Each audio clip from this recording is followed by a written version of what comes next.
Stock summary report.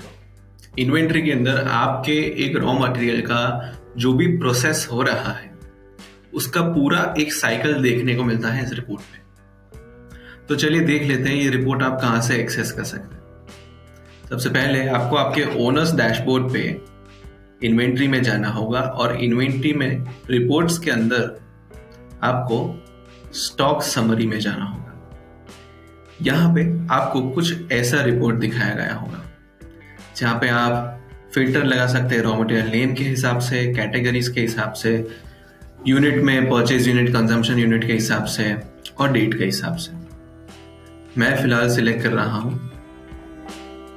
इन dates को कि मुझे एक दिन का पूरा हिसाब देखना है मेरे रॉ मटेरियल्स का या इन्वेंट्री का। अगर आप इसे एक्सपोर्ट करना चाहो तो आप एक्सपोर्ट पे क्लिक करके export current page to PDF कर सकते हैं या एक्सपोर्ट ऑल टू पीडीएफ कर सकते हैं, जिसमें आपको कुछ ऐसा रिपोर्ट देखने को मिलेगा। यहाँ पे आपको एक रिकंसिलिएशन प्राइस दिखाई जाएगी, जिसका मतलब है टोटल कितना नुकसान हुआ। माइनस में है तो नुकसान, प्लस में है तो इतना एक्सेस स्टॉक मिला है। अगर आपको ये ही चीज एक्सेल में चाहिए तो आप एक्सपोर्ट ऑल पे क्लिक कर सकते हैं और एक एक्सेल फाइल जनरेट कर सकते हैं जिसमें कुछ ऐसी डिटेल्स दिखेंगी आपको। ये वीडियो थोड़ा टेक्निकल और डिफिकल्ट रहेगा, इसके लिए हमने इसको पार्ट्स में डिवाइड किया है। सबसे पहले मैं आपको समझाऊंगा कॉलम हेड्स के मीनिंग, मतलब कि ये जो यहाँ पे लिखा है इसका मीनिंग क्या होता है। उसके बाद मैं आपको समझाऊंगा कि कौन सी फॉर्मूला से हम काउंट करते हैं टोटल को। मतलब यहाँ पे आपको ऐसी फॉर्मूलाज दिख रही हैं, तो इस फॉर्मूलाज के मीनिंग क्या है। इसके बाद मैं समझाऊंगा आपको कि कौन सी वैल्यूज पे आपको ध्यान स्पेशली देना है। तो सबसे पहले हम शुरू करेंगे कॉलम हेडिंग से। तो यहाँ पे आपको कैटेगरी दिया है, जो भी कैटेगरी आपने रॉ मटेरियल का सिलेक्ट किया होगा यहाँ पे दिखाई देगा। फिर आइटम नेम दिया है। आइटम नेम में आपको रॉ मटेरियल्स के नेम दिखाई देंगे विथ देयर यूनिट्स। अब आप जैसे ही ये रॉ मटेरियल नेम पे क्लिक करेंगे तो आपको सारी मास्टर मॉडिफिकेशन डिटेल्स, यानी कि जब भी आपने रॉ मटेरियल मॉडिफाई किया होगा उसके लॉग्स, कौन से यूजर ने किया है, कौन से डेट को किया है, वो सारे दिखाई देंगे। जहां पे जितने भी ग्रीन फॉन्ट्स दिख रहे हैं आपको, सारों में आपको देखने को मिलेगा कि वो पर्टिकुलर कॉलम हेडिंग यानी कि वेस्टेज का कॉलम था तो किसने रजिस्टर किया था, कब किया था, कैसे किया था, उसका डिस्क्रिप्शन एक्सेट्रा। अब आते हैं हम ओपनिंग स्टॉक पे। मतलब कि ये जो पर्टिकुलर रॉ मटेरियल है मेरा, उसका 24 जुलाई को ओपनिंग स्टॉक था मेरे इन्वेंट्री में 55.5 पीस। अब परचेज या सेल्स रिटर्न, मतलब कि अगर मैंने ये रॉ मटेरियल उस डे को परचेज किया था या मैंने सेल किया था और वो रिटर्न आया है, तो दोनों की क्वांटिटी यहाँ पे दिखाएंगे। इस पर्टिकुलर केस में मैंने 5 kgs परचेज किया है। इस पर्टिकुलर केस में मैंने 5 पीसेस का सेल्स रिटर्न एक्सेप्ट किया है। फिर आया है एक्सेस ऑफ रॉ मटेरियल। जब 24 को मैंने फिजिकल इन्वेंट्री लिया था, तब अगर मेरी इन्वेंट्री में 55 से ज्यादा स्टॉक मिलता तो वो यहां पे दर्शाया गया होता। जैसे सॉल्ट उस पर्टिकुलर दिन को मुझे एक्सेस मिला था, मतलब मेरी इन्वेंट्री में ज्यादा पड़ा था, तो यहां पे दिखाई देगा। इसके कई सारे रीजन हो सकते हैं, हम उसमें डेप्थ में नहीं जाएंगे, पर अकाउंटिंग एरर हो सकता है या अनरजिस्टर्ड परचेज हो सकता है। ये सारी रीजन की वजह से एक्स्ट्रा स्टॉक मिलता है कभी कभी रेस्टोरेंट्स में। अब बात करते हैं टोटल स्टॉक, मतलब कि इन तीनों का जो टोटल है वो यहाँ पे दिखाया गया है। इसको इन डेप्थ में बाद में आपको फॉर्मूलाज में एक्सप्लेन करूंगा। अब है डी, मतलब कि स्टॉक कंज्यूम्ड। मेरे रेस्टोरेंट में जितनी डिशेस प्रिपेयर हुई और उस डिश की रेसिपी में जितना स्टॉक मेंशन था, वो सिस्टम ऑटो डिडक्ट कर लेता है अगर आपने ऑटो कंजम्पशन इन्वेंट्री ऑन रखा होता है तो। तो जितना भी स्टॉक कंज्यूम हो गया मेरे ऑपरेशंस में, 24 तारीख के ऑपरेशंस में, मान लीजिए मेरा total 6 kilo idli batter use हुआ था।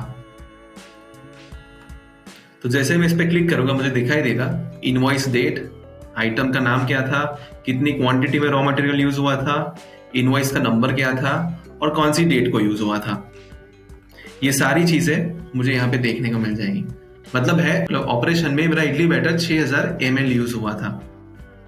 उसके बाद का कॉलम हेडिंग है वेस्टेज। वेस्टेज में अगर गलती से कोई डिश वेस्ट हो जाती है या आपका रॉ मटेरियल स्पिल हो जाता है और उसका वेस्टेज आप रजिस्टर करते हैं सिस्टम में, जैसे यहाँ पे मेरा इडली बैटर वेस्ट हुआ है इस पर्टिकुलर क्वांटिटी में, तो क्लिक करने पे मुझे दिखाया जाएगा कि वेस्टेज हुआ था 24th को कितना 2500 ml और क्रिएट कौन से यूजर ने किया था। इसके बाद आता है नॉर्मल लॉस। नॉर्मल लॉस एक ऐसा लॉस होता है जो आप रॉ मटेरियल परचेज करते हैं और उसको कंज्यूम करते हैं उसके बीच में हो जाता है। फॉर एग्जाम्पल, मैं जब 1 किलो मैंगो परचेज करता हूं तो उसके छिलके और उसके सीड्स निकालने के बाद मेरे पास यूजेबल मैंगो क्वांटिटी होता है 600 ग्राम। तो यहाँ पे 1 किलो में से जो 600 ग्राम मेरे पास यूजेबल हुआ और 400 ग्राम वेस्ट हो गया, इसको हम नॉर्मल लॉस काउंट करते हैं और इसको हमेशा इन्वेंट्री में आपको परसेंटेज फॉर्म में अप्रोक्सीमेटली इनपुट करना पड़ता है। तो हमारा मैंगो का हो गया 40% लॉस। तो जब भी मैं 1 किलो मैंगो परचेज की एंट्री डालूंगा इन्वेंट्री में, इन्वेंट्री अपने आप सिर्फ 600 ग्राम ही एक्सेप्ट करेगी स्टॉक में। वो 400 ग्राम्स को वो नॉर्मल लॉस तरीके दिखाती है। इसके बाद की कॉलम है sales / internal transfer / purchase return. अगर मैं रॉ मटेरियल सेल करता हूँ दूसरे आउटलेट को या किसी भी जगह पे तो वो सेल्स में आएगा। अगर मैं एक चेन आउटलेट हूँ और मैं इंटरनली ट्रांसफर कर रहा हूँ मेरा रॉ मटेरियल मेरे आउटलेट से दूसरे आउटलेट में, तो इंटरनल ट्रांसफर तरीके दिखाया जाएगा। या मैंने परचेज किया था रॉ मटेरियल और मैं रिटर्न कर रहा हूँ टू द रिस्पेक्टेड पार्टी, तीनों का टोटल मुझे यहाँ पे दिखाया। आप जैसे ही क्लिक करेंगे तो आपको उसकी डिटेल्स भी दिखाई जाएंगी। सेल्स 10 पीस के हुए थे, ट्रांसफर 10 पीस हुए थे और परचेज रिटर्न में 0 पीस थे और उसकी एंट्रीज आपको यहाँ पे भी दिखाई जाएंगी। फिर आता है शॉर्टेज ऑफ रॉ मटेरियल। जब मेरे आउटलेट में क्लोजिंग स्टॉक इनपुट किया गया था, यानी कि जब भी मेरा इन्वेंट्री चेक हुआ था 24th को और यहाँ पे क्लोजिंग स्टॉक में उसने जो क्वांटिटी डाली थी, मान लीजिए यहाँ पे 86 है और मैं 85 कर रहा हूं, तो मेरा -1 क्वांटिटी होगा, यानी कि शॉर्टेज ऑफ स्टॉक आया। वो शॉर्टेज ऑफ स्टॉक आपको स्टॉक समरी रिपोर्ट में यहां पे दिखाया जाता है, यहां पे दिखाया जाता है। इसके बाद का कॉलम है इफेक्ट ड्यू टू कन्वर्शन। मतलब मैं जब रॉ मटेरियल में से सेमी फिनिश रॉ मटेरियल बनाता हूं तो मेरा रॉ मटेरियल कन्वर्ट हो जाएगा वो गुड्स में, पर अभी भी जब तक वो कंज्यूम या वेस्ट नहीं होता है या आउटवर्ड नहीं होता है मेरे इन्वेंट्री में से, तब तक वो इन्वेंट्री का पार्ट है, तो मुझे यहां पे दर्शाया जाएगा। एग्जाम्पल के लिए ले लेते हैं, हमारा इडली बैटर प्रिपेयर होता है वाटर, उड़द दाल, सॉल्ट और राइस में से। तो इस पर्टिकुलर कॉलम में आप देख सकते हैं कि मेरा इतना राइस कंज्यूम हुआ था रॉ मटेरियल कन्वर्जन में, इतना सॉल्ट, इतना उड़द दाल और इतना वाटर कंज्यूम हुआ था। और जब मैं इडली बैटर पे क्लिक करूंगा तो आपको दिखाई देगा यहाँ पे प्लस में दिखाया गया है।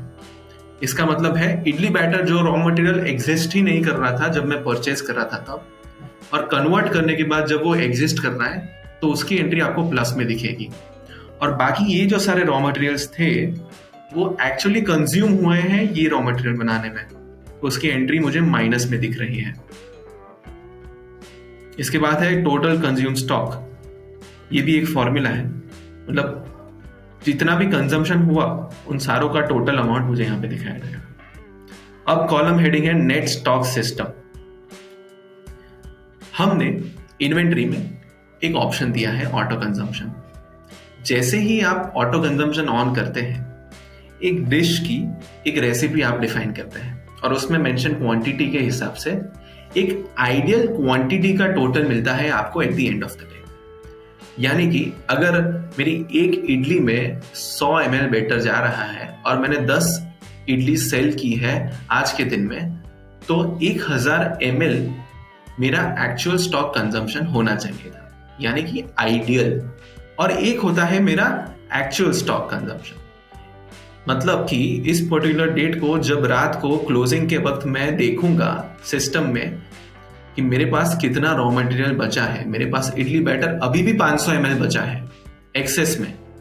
मतलब जब मैं फिजिकली चेक करूंगा कितना इडली बैटर बचा है, तो as per the ideal consumption मेरे पास 1000 ml कम होना चाहिए था ओपनिंग से, पर इस केस में मेरे पास 1200 ml कम है। तो जो 200 ml मेरा ज्यादा गया उसको हम वेरिएंस बोलते हैं।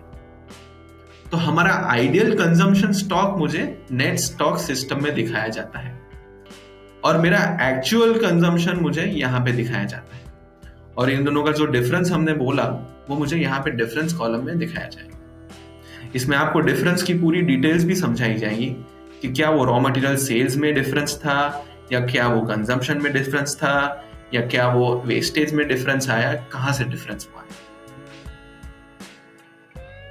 अब हम समझते हैं फॉर्मूलास।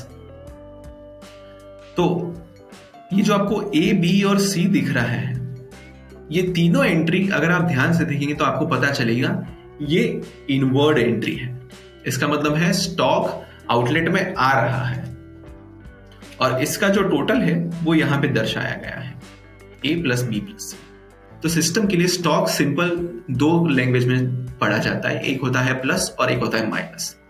तो जितना हमारा इनवर्ड एंट्री होगा वो प्लस होगा और जितना मेरा कंजम्पशन एंट्री होगा वो माइनस होगा। तो यहां पे आप टोटल देख सकते हैं D plus E plus F plus G plus H, यानी कि इतनी जो मेरी एंट्रीज थी ये सारी माइनस की एंट्री है, मतलब आउटवर्ड, यानी कि स्टॉक मेरे आउटलेट से जा रहा है।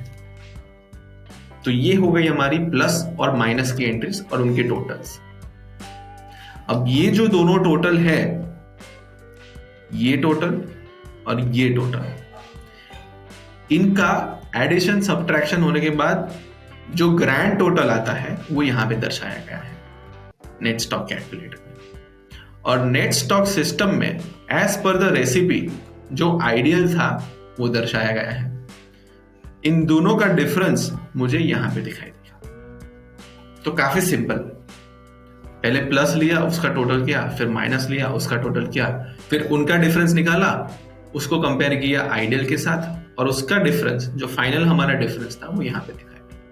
अब यहां पे एज अ रेस्टोरेंट मैनेजर या ओनर आपका नजर होना चाहिए ये डिफरेंस पे।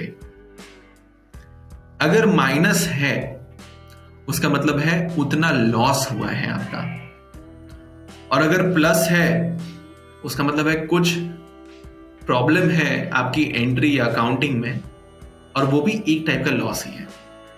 जितना ये कम आएगा या जितना ये जीरो के नजदीक आएगा उतना आपका आउटलेट का हेल्थ लेवल अच्छा होगा। इससे आप एक कंसोलिडेटेड अंदाजा लगा सकते हैं कि मेरे आउटलेट में एक्चुअली स्टॉक का क्या मूवमेंट हो रहा है, या कहीं पे उसके लीकेज और लूपहोल्स है तो आप उसको प्रिवेंट कर सकते हैं। तो ये था स्टॉक समरी रिपोर्ट आपके लिए। अब आप मुझे ये पूछेंगे कि ये सारी जो एंट्रीज है वो तो क्वांटिटी में दी है, मुझे तो मतलब है रुपयों से, यानी कि कितने रुपए का लॉस हुआ या कितने रुपए का एक्सेस पड़ा है रॉ मटेरियल। तो उसको देखने के लिए आप सीधा स्टॉक समरी के सिस्टर रिपोर्ट में जा सकते हैं जो है मैन्युअल एडजस्टमेंट रिपोर्ट। यहां पे आपको वही डेट वाइज लॉस कंसोलिडेटेड दिखाई देंगे, या आप वही स्टॉक समरी रिपोर्ट में जब एक्सपोर्ट पीडीएफ करेंगे तो आपको पीडीएफ में भी एक अमाउंट दिखाई देगी जहां पे आपका टोटल लॉस रुपयों में दर्शाया जाएगा। तो ये दो तरीके के मैक्रो पर्सपेक्टिव से आपको पता चल जाएगा कि कहाँ पे लॉस हो रहा है, कितने का लॉस हो रहा है. So this was stock summary report for you. Thank you.